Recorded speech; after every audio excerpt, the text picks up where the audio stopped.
All right, let's try this thing again. Welcome to the Locked On Avalanche podcast, everybody. Had some technical difficulties yesterday. We're back. We've just been hamming it up for the last half hour or so. No problems. I think we're good to go. We have a entire weekend to talk about, including this culmination of an Avalanche road trip, which went perfectly. So we'll talk about that. And we're going to talk about the Bruce Boudreau firing and kind of gear it towards the Avalanche. You'll understand what we're talking about when we get to it. A lot to get to on today's episode of Locked On Avalanche. It's coming at you right now. You're Locked On Avalanche, your daily podcast on the Colorado Avalanche. Part of the Locked On Podcast Network, your team every day.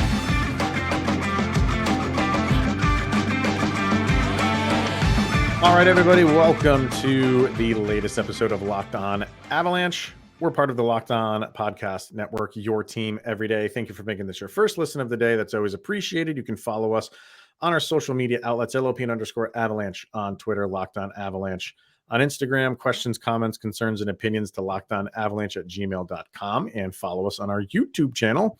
Over on YouTube, hit subscribe and get notified when a new show goes live.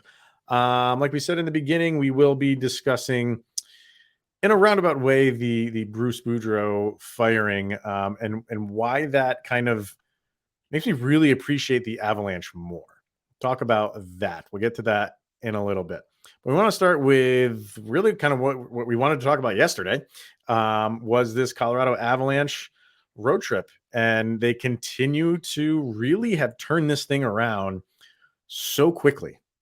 You know, nobody, you jokingly were tapping your microphone and like, yeah, I'm hitting the panic button. And I wasn't there yet, but I think, you know, the with the speed that they've turned this around, it's amazing how far away that losing streak and just not playing well seems right now. And when you go on the road, and whether it's for 3 games or 5 or 6 games, like, you know, okay, I'd say minimally 3 games. If you have a 2-game road trip, that's whatever. But when you go 3 games, 2 of them where teams are playing relatively well with Calgary and Seattle, and then you go to Vancouver, and while they are struggling, you know, they one of your worst losses of the year, so you kind of avenge that.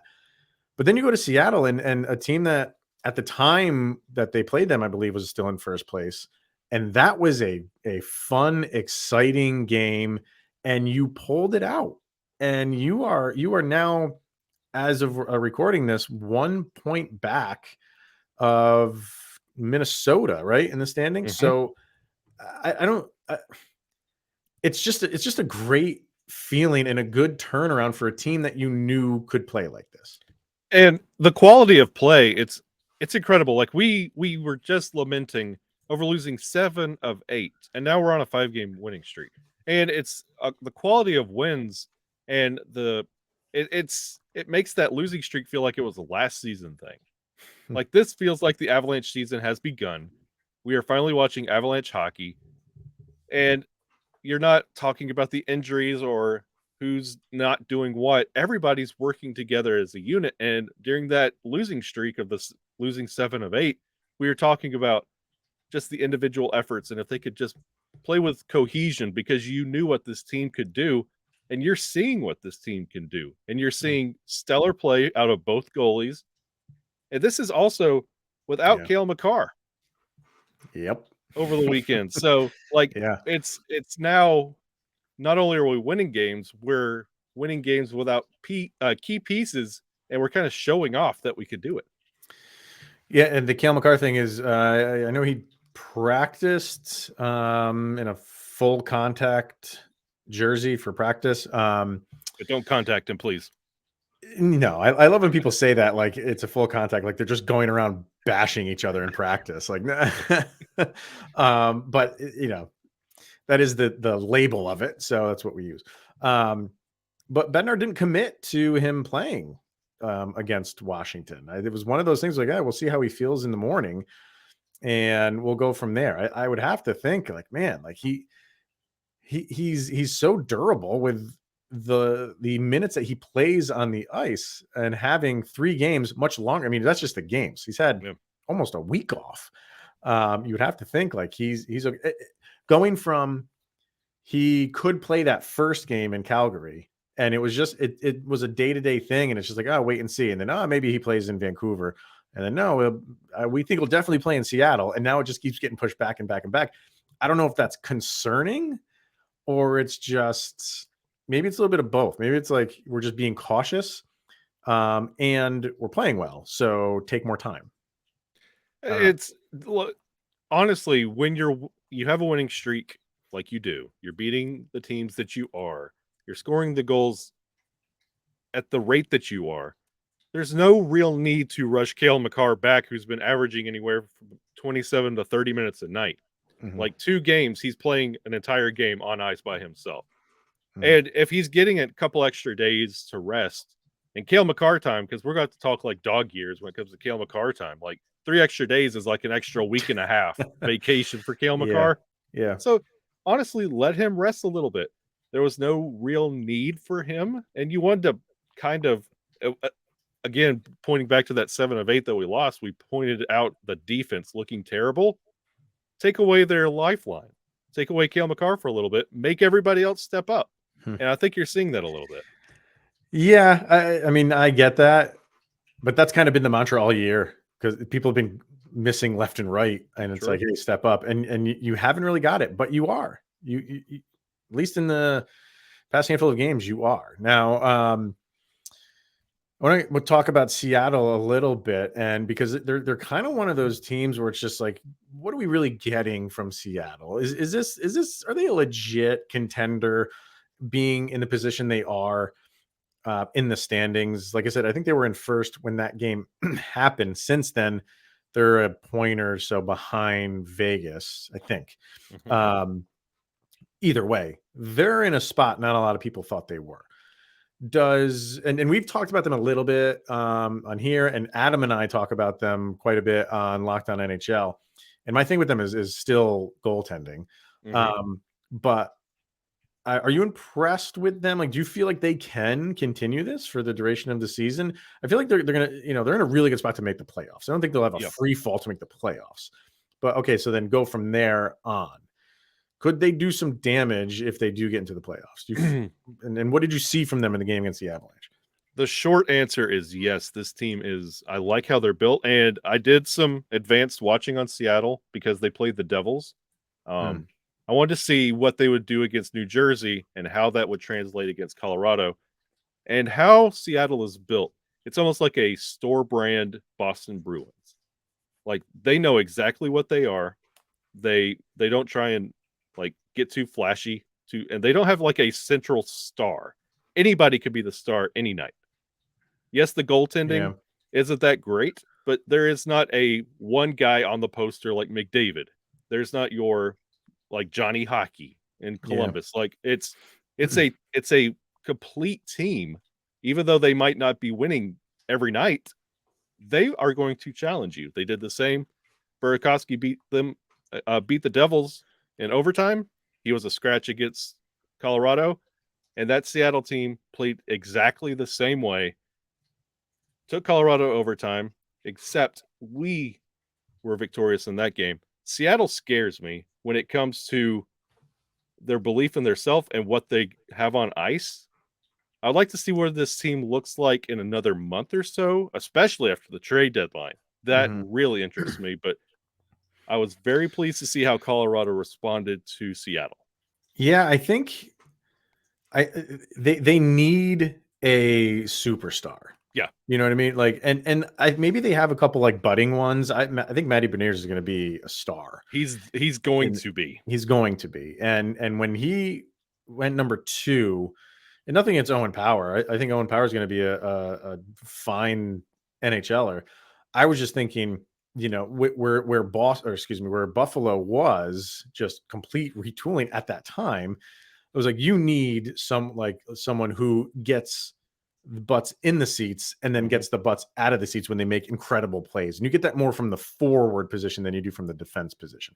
That's why I was shouting for Buffalo to take Beniers, and you can see it. Like he's a year or two away from really just being that guy on Seattle. But you watch Seattle play, and it's a similar style to the Avalanche. True. They are a fast team. They're not looking to just beat you into the ground. I mean, like physically. Yeah. They're not going to beat you. They can match you if they need to. They will match you physically. And I think, when you look at the stats between the Avs and the Kraken for this game, they're almost identical. Mm-hmm. 27 shots on goal.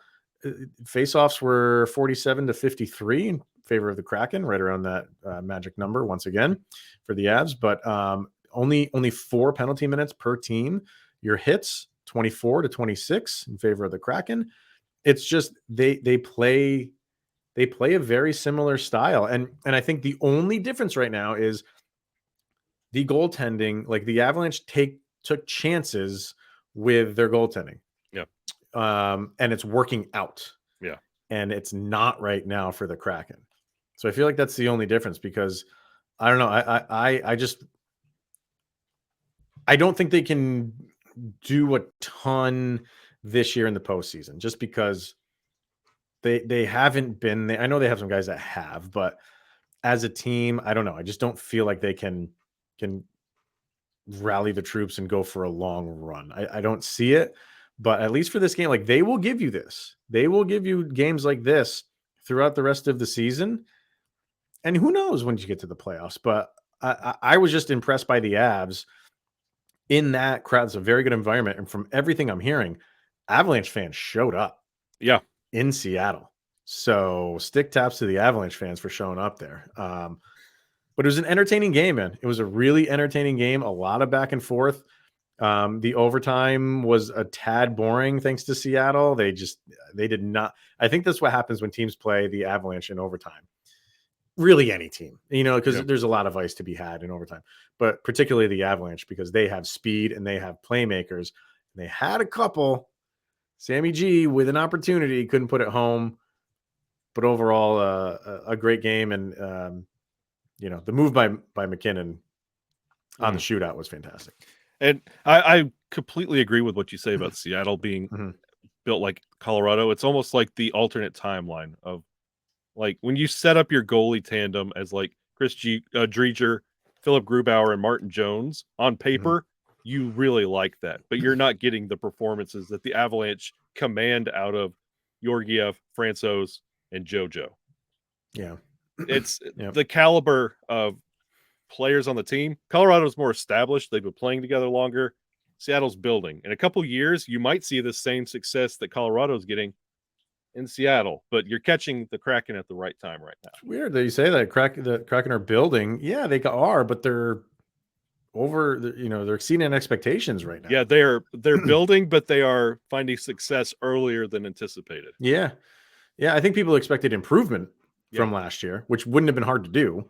Playoffs was 50-50. Yeah, it looks like they're going to be there commandingly. But to be at the top of the standings right now, they were feeling good, and the Avalanche went in and took one from them. So overall, it's a complete role reversal for the Avalanche within a short amount of time. So you got to feel good about that. All right. We are going to hear from our all new sponsor here in FanDuel. And then we're going to get to the Bruce Boudreau firing. And like I said in the beginning, why that makes us appreciate the Avalanche even more so.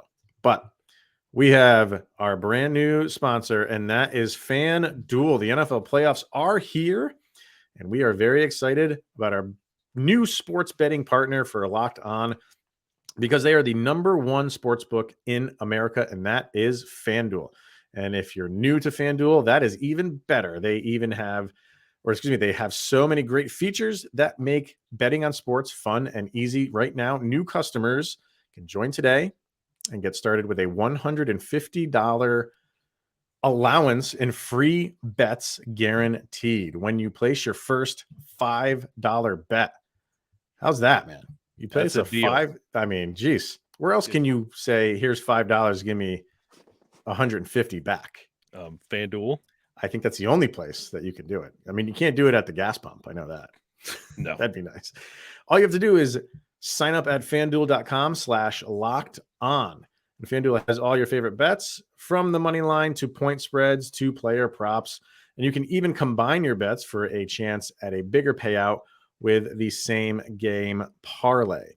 And this weekend, obviously, we have some NFL games going on. What was your Super Bowl prediction? You were I said Bills Eagles, and I'm halfway going to be there. halfway there. I mean, I didn't say I was hoping for Jaguars and Giants. That's clearly not going to happen. So Yeah. I would have enjoyed that. But right now, I think we're going Cincy Eagles. Like, we're going to go Cincy Eagles. So I think that could be. I think if the Eagles go, no matter who goes out of the AFC, I think it's going to be an entertaining Super Bowl. Yeah, I want just the Eagles there. Yeah. So all on the FanDuel app. It is safe, secure, and super easy to use. So football fans, don't miss out. Place your first $5 bet and get $150 in free bets, win or lose, at FanDuel.com/locked on. Make every moment more with FanDuel, official sportsbook partner of the NFL. All right, so a lot has been made of the Bruce Boudreau firing in Vancouver, and I think everybody outside of the suits over at Vancouver thinks this was just handled incredibly poorly by Vancouver. The writing was on the wall forever, not by really anything Bruce was doing wrong. I mean, the team wasn't performing well, but the owner and the GM are just saying things where it's like, okay, just fire the guy. Yeah. But and that's going to happen. Coaches come and go, and it's kind of a thankless job if you're not winning. But I think with him, it's like the guy they wanted to hire. Apparently, Rick Tocchet, who's working for TNT, he basically had to put like a 4-week notice in, from what I'm hearing, with TNT before he could leave them. So that's who they wanted. That's who they targeted. And they just left Bruce hanging for all that time until Tocchet could get, put his notice in, and then they went out and hired him. Oh, by the way, they did bring in Adam Foote too as an assistant, which kind of makes Avalanche fans maybe a little angry with that. Not that to me, it's not that he's coaching another team. There's been so many Avalanche players who are now coaching other teams. But I just enjoyed listening to him on Altitude. Yeah. So that's going to be missed. So the kind of like the point that I'm trying to get to here is, yes, that was completely handled terribly by Vancouver. And they've been doing this for the last 10 years where they're just going through coaches. And it made me like really appreciate how the Avalanche do business. Yeah. And as I'm like growing up, like, remember we always say, like, I don't really have any, like, I personally, like, don't have a favorite player, just because players move around all the time in sports now. And it's tough to get attached to a player. And I just root more for a team. I'm it's learning. almost right. Yeah, exactly. So it's almost like I root for the team and I root for how they are run. Yeah. Oddly enough. And the way the Avalanche are run right now, they would never do that in a million years to Jared Bednar. If things weren't going well for the Avalanche, they would handle it the proper way. Now, there's a number of ways you can do that. We'll get to that. But I'm got to believe that you're feeling kind of the same way as I am. Like, I really appreciate how the Avalanche are run as a franchise. Oh my goodness. Like, when you see not only that, and then them reaching out to Elliot Friedman and telling them, hey, this is your fault that it got this nasty because you had to do the reporting on this. Like, for management to go after the guy that's breaking the story and saying, hey, things get nasty here because of you, and then go out and you make the comments that you do, like, it's Bush League. That's minor league. Like, you're an NHL franchise, an organization, if you will. And when you look at how things are run in Colorado, we've been talking about Bednar. Like, he was a minor league coach when he was brought in here. They did their research. They knew exactly what they wanted out of Bednar. They stuck to their guns. They could have got rid of him easily after that first year. That was after the first year. And then it became the second round. That's this team can only get to the second round. They just can't make it past. Like, is this going to be your identity? We can move on. We can move forward. We can go another route. They could have. There's been so many times they could have pulled the plug on the Bednar experiments, and they didn't. They stuck to their guns, and they've been behind him the whole way. The messaging has been, we support Bednar, and you never hear anything come out of Sakic management-wise. It's quiet.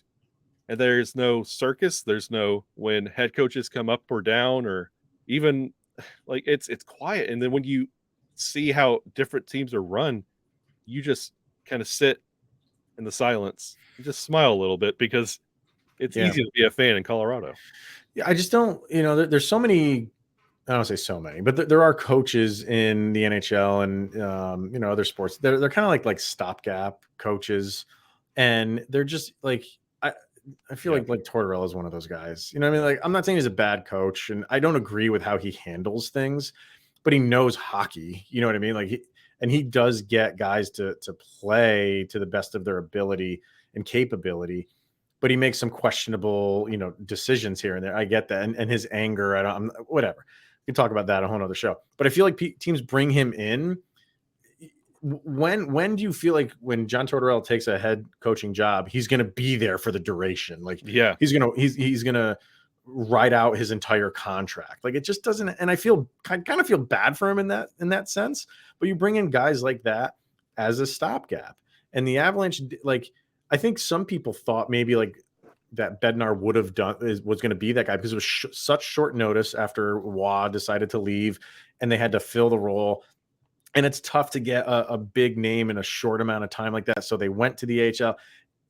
I don't believe that's what the Avalanche were trying to do. I really feel like that how this all turned out is exactly how they wanted it to and thought it would from the beginning. And if it's not going that way, like we said, they could have cut ties with him after that first year. But does that not speak to their belief in their system and their protocol and how they were hiring him to begin with? They're like, we got to give him another chance. And I don't think anybody would have really faulted them if they wanted to, but they're like, no, we're gonna stick with this guy. But let's just play the what if game.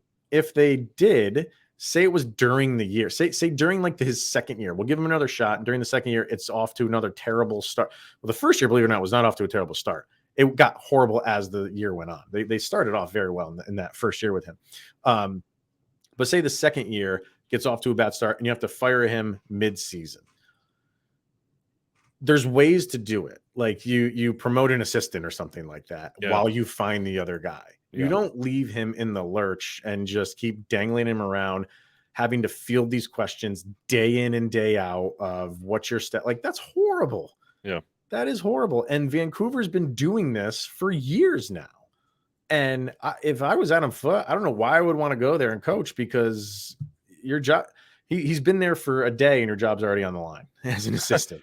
You know, look how miserable Tangay is in Detroit. Yeah. Is he? Yeah. Like there's no, like, I get you're trying to get your foot in the door when it comes to coaching, but is this where you want to go and make a name? I don't know. You just saw how everything went before you, and you're brand new. This is Bruce Boudreau. Like, he's a legend, and everybody loves him. He's a nice, kind, gentle guy.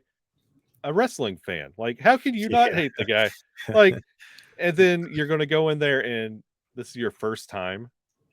How long is your leash? Like, what are you expecting if things don't go great? Like, I don't know if I could have took that job.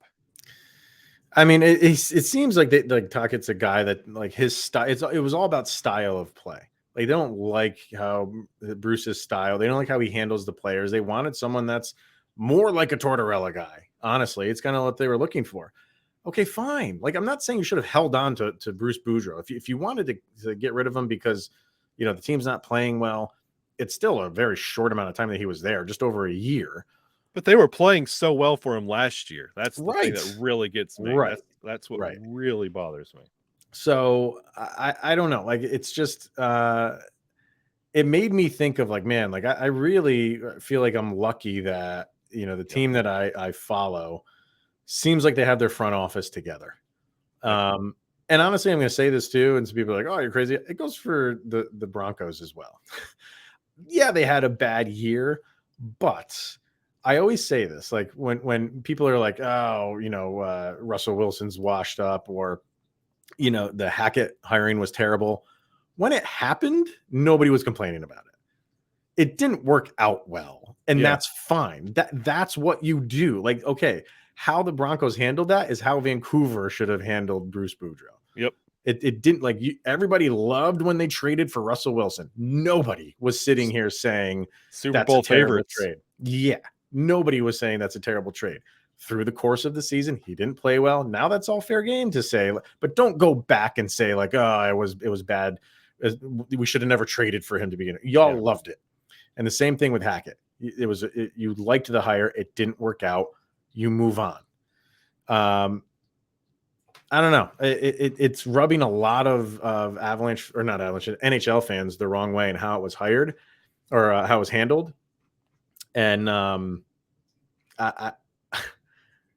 I can't wrap my head around, like, if you're a Vancouver fan, how you feel about it. And they're about to have a yard sale with other players, and you're just rooting for the team that who's ever playing for them right now, just to not completely implode. Also speaks to the caliber of player coming from Vancouver. Also, not sticking up for your coach when asked. Like, that's something you have to look at. You didn't hear a lot of you players. Sure did not. You didn't. There was no, "Oh, we're back in Bruce. It's great to hear the fans supporting." No, it was mum's the word. So that's I Pepperidge Farm remembers. So what do you guys think? Were you looking at that Vancouver situation and thinking the same thing that Colin and I were? It's we are appreciative of Sakic and McFarland, and even the Cronkies. I know a lot of people don't like them. They're a rich family, but they kind of stay out of the way. You know what I mean? Yeah, they own the team and they have the billions, but they just let Sakic and McFarland run the team the way they need to run the team and just get out of the way. So, yeah, that's where we're at. All right, let us know what you think in the comments. Let's hear from Athletic Greens, and then we will quickly wrap up with the game against Washington. So, Athletic Greens, we talk about it all the time because Kyle and I just had a birthday. Well, Kyle just had a birthday. I have a birthday coming up, and we're getting older in age. And when you get older in age, you're worried about your gut health. I mean, you're starting to feel not so good in the morning, that not so fresh feeling in the morning. Yes. Kyle's doing the amen right now. Yes. So we've been taking Athletic Greens, and you got to say, the stuff works. What is it? It's 1 scoop of AG1 in your morning water. You really can take it any time of the day, but usually in the morning is the best time to take it. And you're absorbing 75 high quality vitamins, minerals, whole food source superfoods, probiotics, and adaptogens to help you start your day right. This special blend of ingredients supports your gut health, your nervous system, your immune system, your energy, your recovery, your focus, even your aging, Kyle, everything that's important to you. It's lifestyle friendly. So if you're on the keto, paleo, vegan, dairy-free, or even gluten-free, it's good for you there, and contains less than 1 gram of sugar, no GMO. So there's now no nasty chemical or artificial taste. It actually tastes really good. Excellent. We're not just saying it. It's a really good tasting juice drink. More, I always say this, it's got like the green, like the dark green grass, but it's more like a fruit juice. Yeah, it's more fruity flavor. Yeah. And it costs less than $3 a day. So when you're investing in your health, it's cheaper than your coffee habit. And Kyle and I were just talking about that before we started, about our coffee habits, or our caffeine habits, we should say. Yeah, Kyle's got the guilty face. Right now, it's time to reclaim your health and arm your immune system with a convenient daily nutrition. It's just 1 scoop and a cup of water every day, and that is it. No need for a million different pills and supplements to look out for your health. And to make it easy, Athletic Greens is going to give you a free 1-year supply of immune supporting vitamin D, and 5 free travel packs with your first purchase. All you have to do is visit athleticgreens.com/NHL network. Once again, athleticgreens.com/NHL network to take ownership over your health and pick up the ultimate daily nutritional insurance. All right, man. So Avalanche back at it against the Washington Capitals. Alex Ovechkin comes to town. Never heard of him. I've heard he's good. No, I don't know. We'll that's find worrisome. out. Believe when he scored the 800th goal, they had the chart of all the teams that he scored against. The Avalanche, I mean, he's a Western, Avalanche are West, and so the Avalanche were going to be down on that list, but they were like second to last. I think Arizona was last, and I think the Avalanche were right above them. So we'll take it. Hey, who cares? We only play them a couple times a year. I'll take that. I'll take that action. So, so here I was looking at, where did it go? I was looking at the Capitals' last handful of games. They are on a pattern right now, sir. So let me go back. This is like 16 games ago. And it starts with the New York Rangers, but the Rangers game that they played, they won that game. And that was the last of a 5-game winning streak that they had. They're actually playing really, really well. They had a 5-game winning streak, and then a loss, and then another 5-game winning streak. So they were like 10-1. So, but since then, with that last Ranger game, I think I said like 16 games ago, it's gone win, loss, win, loss, win, loss, win, 2 losses in a row. But those 2 losses in a row were to the same team in Philadelphia as they played a home and home. So they've continued that pattern, and then another win, loss, win, loss. So that's kind of bad for the Avalanche because they're due for a win. Yeah. But they were playing very, very well, Washington was. And not that they're not right now, but they just can't seem to get into a winning streak. And where have we heard that before? But it's like, yeah, they play a good game, and then they follow it up with a loss, and then they play a good game, and then they lose again. So they are just up and down right now. And it kind of shows in the standings, 25, 18, and 6, 56 points. They are 4th right now in the Metropolitan, a single point behind the Rangers, but the Rangers, I don't think that's updated. The Rangers just won. So they are probably in the, let's see, the Capitals did not play on Monday. So yeah, they're probably 3 points behind them now. So you don't know what you're going to get with this team right now. And especially, it's hard to think of the Capitals as a pretty good team, especially with what you saw last year. Like, you always think of the Capitals as the Ovechkin show and who else. Yeah. But the Capitals, they have Darcy Kemper. Never heard of him. He's the goalie. Leading the league in shutouts, by the way. Where was that last year, Darcy? Yeah, that's what Love you, but come on. They also have Dylan Strome.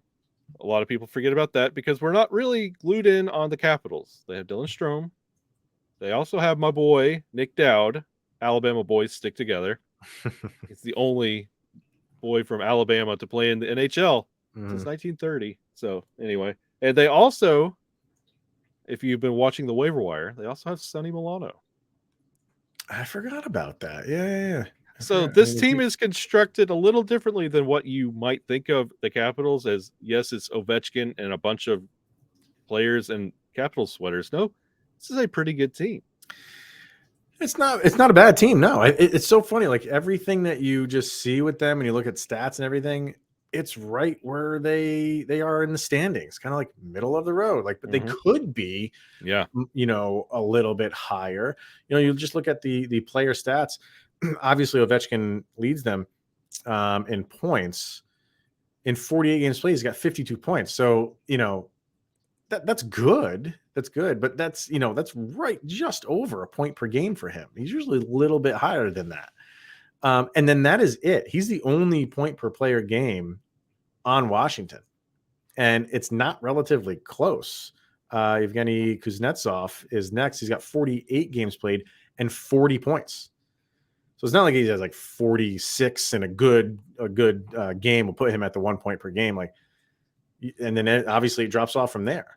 So, and then from him, it goes to Strome at 35 points in 48 games. So, yeah, I mean, they have guys that can put it together. Yeah. It's just a lot of those middle of the road guys, which is not a bad thing. But when you have that, it's where you're going to kind of be in the standings. And when it goes for like their special teams and stuff like that, let me see, where were they? Like they're 7th in penalty kill. They're 7th in the penalty kill. That's the only thing, right? 7th in penalty kill. Like their goals per game, they're at 3.18, which is just above, right in the middle. What's their power? I think their power play is 19th down low. Yeah. Their power play percentage right now is at 20.5. So this is not an elite team. It's not a bottom feeding team. This is your like quintessential team where you don't know what you're going to get, right in the middle. You got to be ready for these teams because they can turn it on or it could be a dud. And just because we're 29th in faceoffs, Washington is 17th. So everybody's going to be better. So how much better? This is going to be a 46 to 54 for face-off percentage in this game, not in favor for the Avalanche. So, yeah, we'll see. Oh, it's always fun when Ovechkin comes to town, obviously. So, can we have grade 8 versus our grade 8? We should. Let's hope. So, we'll see. We'll watch. We'll enjoy. Let's just don't let Ovechkin add to that number. You think we've had enough game tape on this Ovechkin guy that we could do something about him, but apparently we can't. I mean, on the power play, you think Nathan McKinnon is at home on that left side.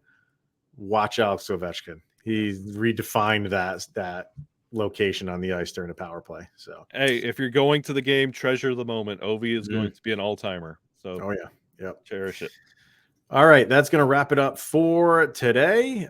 Thank you for tuning in and making it your first listen of the day. Always appreciated. We will be back tomorrow to break down the Avalanche and the Capitals, and of course, have a sound check for you as well. So thanks for tuning in, everybody. He is Mr. Shaggy Von Doom, Kyle Sullivan. I am Chris Maselli. This is the Locked On Avalanche podcast. Enjoy the game. We'll see you tomorrow.